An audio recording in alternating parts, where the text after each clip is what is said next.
தீத்து அதிகாரம் 2.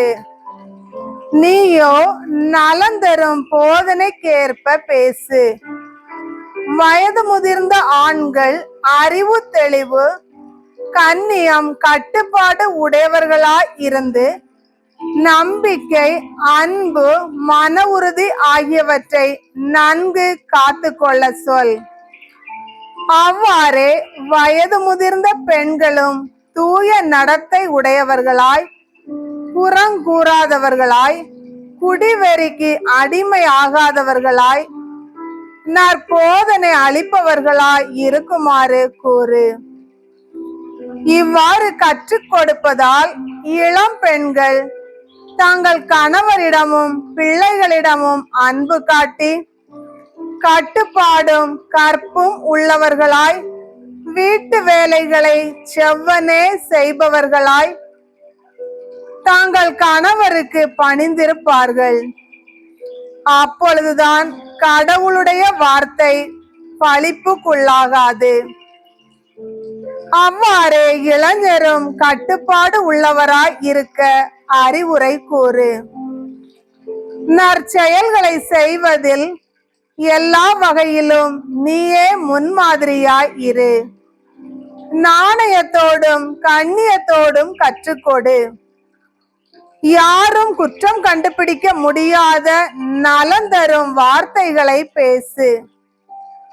அப்பொழுது எதிரிகள் நம்மை பற்றி தீயன பேச எதுவுமின்றி வெட்கி போவார்கள். அடிமைகள் தங்கள் தலைவர்களுக்கு அனைத்திலும் பணிந்து நடந்து அவர்களுக்கு உகந்தவர்களாய் இருக்க வேண்டும். எதிர்த்து பேசலாகாது என கூறு. அவர்கள் கையாடல் செய்யாது முழு நம்பிக்கைக்குரிய நல்லவர்கள் என்று நடத்தையில் காட்ட வேண்டும்.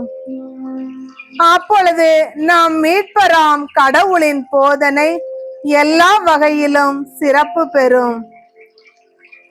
ஏனெனில் மனிதர் அனைவருக்கும் மீட்பராம் கடவுளின் அருள் வெளிப்பட்டுள்ளது.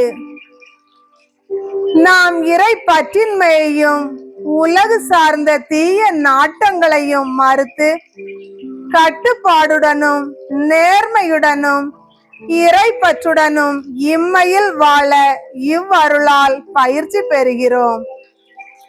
மகிழ்ச்சியோடு எதிர்நோக்கி இருப்பது நிறைவேறும் என காத்திருக்கிறோம்.